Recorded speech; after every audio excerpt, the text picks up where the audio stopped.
গরমের দিনে এরকম একটা রেসিপি কে না চায় বলুন তো বন্ধুরা। তো দেখো এই রেসিপিটার জন্য লাগছে আমার এরকমই চিংড়ি মাছের মাথা। তো আজকের রেসিপিটা হলো কোনো চিংড়ি লাগছে না আমার, শুধুমাত্র এই চিংড়ি মাছের মাথাগুলো দিয়ে এত সুন্দর একটা রেসিপি তোমাদের দেখাবো বন্ধুরা। তো এই গরমের দিনে একটু হালকা তিতো তিতো আর চিংড়ি মাছের মাথা দিয়ে এত সুন্দর একটা রেসিপি দেখাবো, তোমরা না দেখলে আর না খেলেই তোমরা বুঝতেই পারবে না। তো চলো আজকের রেসিপিটা দেখানো যাক তোমাদেরকে। তো আজকের রেসিপির জন্য লাগছে আমাদের, দেখো একটা আমি বেগুন নিয়ে নিয়েছি।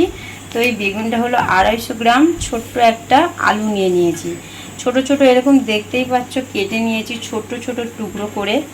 এই যে আলুগুলো ছোট করে কেটে নিয়েছি। আর তারপর লাগছে আমাদের কি, দেখো দুটো করলা নিয়ে নিয়েছি। দুটো করলাকে একদম দানা ফেলে এগুলো আমি ছোট ছোট করে কুচি করে নিয়েছি। আর লাগছে আমাদের এই সামান্য পরিমাণে রসুন, আর লাগছে এই যে একটা পেঁয়াজ। তো এইটুকু সামান্য কিছু জিনিস দিয়ে এত সুন্দর একটা ঝাল রেসিপি তোমাদের দেখাবো, তো তোমরা না খেলেই বিশ্বাস করতে পারবে না। তো চলো আজকের রেসিপিটা শুরু করা যাক তোমাদের জন্য। আর যদি ভালো লেগে থাকে তো আমার রেসিপিটা ছোট্ট একটা লাইক দিতে ভুলো না, ফেসবুক থেকে দেখলে ফলো করতে তোমরা ভুলো না। তো চলো বন্ধুরা এখন শুরু করি রেসিপিটা।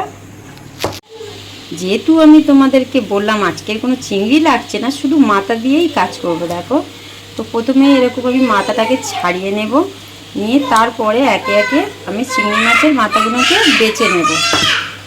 এই যে চলো ফিরে আসছি কিছুক্ষণ পর চিংড়ি মাছের মাথাগুলোকে বেছে। তো চিংড়ি মাছের মাথাগুলোকে ভালো করে বেছে নিয়েছি। আর এই যে এখন শিলনোড়াতে নিয়ে নিয়েছি আর 4-5টা কাঁচা লঙ্কা। তো এর সঙ্গে একসঙ্গে আমরা বেটে নেব ভালো করে।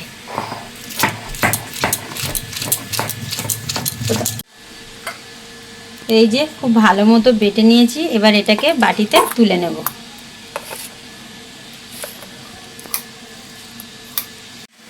ভালো মতো বাটা হয়ে গেছে, এবার এটাকে নিয়ে চলো সোজা রান্নার কাজে চলে যাবো। ঝালের জন্য এখন আমি কড়াই বসিয়ে দিয়েছি, তার মধ্যে তেল দিয়ে দিলাম।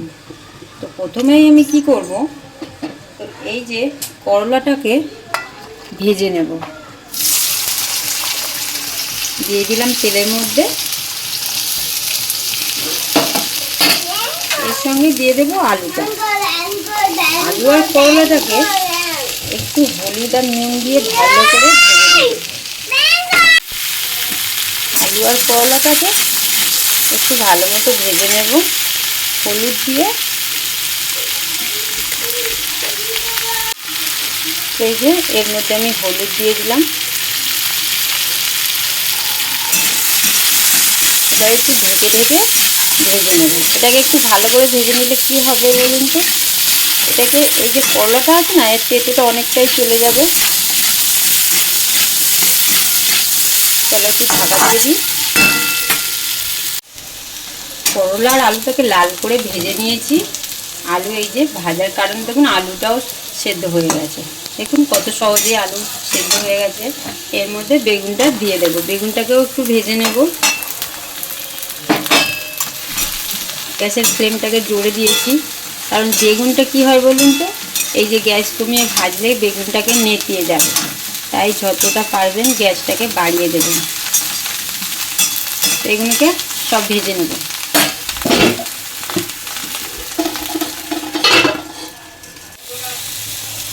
সবগুলোকে ভাজা হয়ে গেছে, এবার একটু নুন দিয়ে দেবো। আগে থেকে নুন দিলে কি হয় বলুন তো, এই যে জল ছেড়ে দিত, তখন আর ভালো মতো ভাজা হতো না। তো চলো নুন দিয়েছি, একটু নাড়াচাড়া করে এগুলোকে নামিয়ে নেব। এগুলোকে এখন নামিয়ে নেব।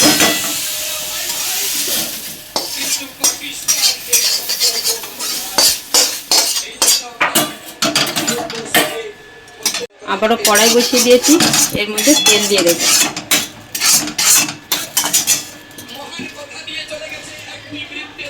এই যে আবার তেল দিয়ে দিলাম।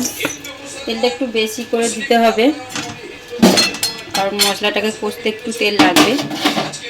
কড়ার মধ্যে তেল দিয়ে দিলাম। তেলটাকে গরম হয়ে গেছে, এর মধ্যে পেঁয়াজ দিয়ে দেবো।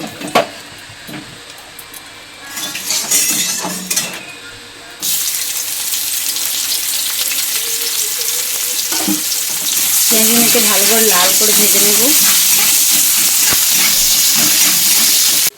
পেঁয়াজটাকে আমি খুব ভালো মতো লাল করে ভেজে নিয়েছি।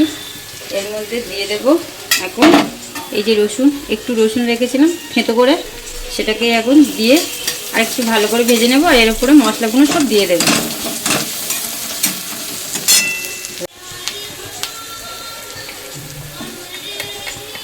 এই যে একটু হলুদ দিয়ে দেব, হাফ চামচ।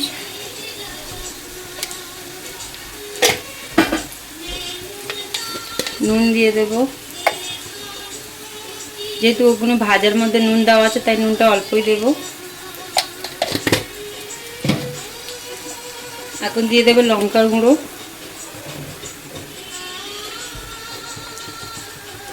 দু চামচ লঙ্কার গুঁড়ো দিয়ে দিলাম। এখন এগুলোকে খুব ভালো মতো একটু কষিয়ে নেব। আর গ্যাসটাকে কমিয়ে রাখবে, গ্যাসটা এই পর্যায়ে বাড়ানো থাকলে তো এটাকে পুড়ে যাবে মশলাটা। এখন দিয়ে দেব এই যে চিংড়ি মাছের মাথা বাটাটা।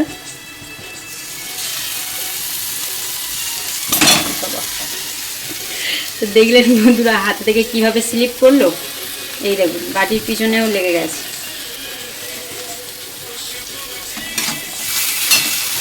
ভালো মতো কষিয়ে নেব একটু ঢাকা দিয়ে দিয়ে।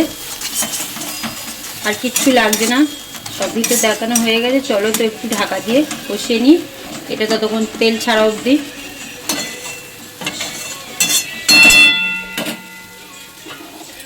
ঢাকা দিয়ে দিলাম, গ্যাসটাকে কমিয়ে দিলাম। এই যে ভালো মতো কষিয়ে নিয়েছি, দেখুন কত সুন্দর হয়েছে, হালকা হালকা তেল ছাড়তে শুরু করেছে। তো এই পর্যায়ে আমি এই ভাজাগুলোকে দিয়ে দেবো।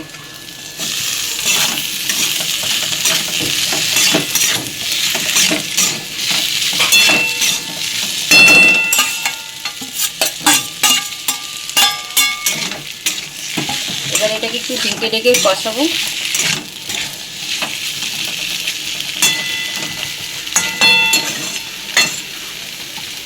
এই দেব বেশি না, 6-7 সেকেন্ড বাদে বাদে এটাকে নাড়া দিতে হবে, নাহলে এই যে তলা আছে না, এই যে লেগে যাচ্ছে দেখতে পাচ্ছ, হালকা হালকা এরকম লেগে যাবে। যেহেতু এটাতে জল দেওয়ার কোনো ব্যাপার নেই, তার জন্য এটাকে খুব ঘন ঘন এটাকে নাড়াচাড়া করতে হবে। তো চলো, এটাকে হয়ে গেছে সম্পূর্ণ এখন আমার। তো এটাকে নামিয়ে নিই।